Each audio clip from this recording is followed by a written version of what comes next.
నా పేరు శ్రీనివాస్ అండి, మా మదర్ పేరు భారతి గారు. మేము గుంటూరు నుంచి వచ్చాము.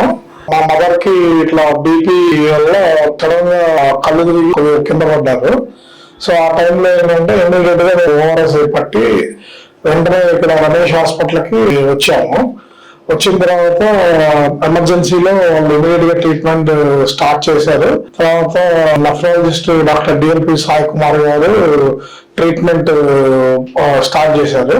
చాలా బాగా చేశారు. ఎందుకంటే ఆవిడ్ని మళ్ళా మామూలు స్థితికి తీసుకొచ్చి ఆరోగ్యం కుదులుపడేలాగా చేసి మంచి ట్రీట్మెంట్ ఇచ్చారు. రమేష్ హాస్పిటల్లో సౌకర్యాలు, తర్వాత స్టాఫ్ సహకారం అంతా కూడా చాలా బాగుంది.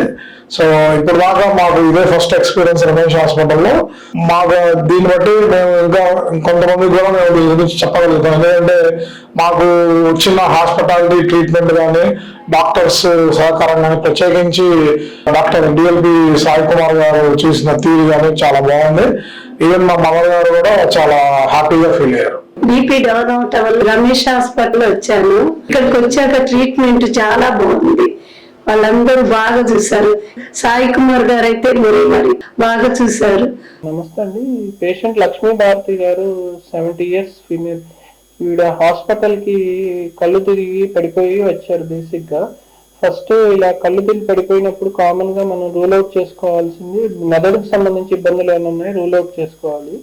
అది మనం వచ్చిన వెంటనే ఇమీడియట్ గా ఒకసారి బ్రెయిన్ స్కాన్ చేసి బ్రెయిన్ సంబంధించి ఇబ్బందులు ఏం లేవని బ్లడ్ టెస్ట్ రిపోర్ట్స్ చేస్తే సోడియం లెవెల్స్ ఆవిడకి బాగా డౌన్ అయిపోయినాయి. సో ఆ సోడియం లెవెల్స్ డౌన్ అవడానికి కారణం ఏంటంటే ఆవిడ వాడే బీపీ టాబ్లెట్స్.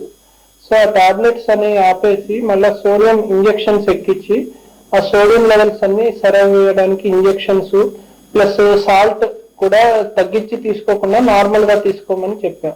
సో ఇవన్నీ ట్రీట్మెంట్ తో పేషెంట్ మళ్ళీ ఇంప్రూవ్ అయ్యి ఆ సోడియం లెవెల్స్ అంతా నార్మల్ అవటం వల్ల ఇప్పుడు బాగా హెల్తీగా ఉన్నారు. ఈ కళ్ళు తిరిగి పడిపోవటానికి చాలా కారణాలు ఉంటాయి.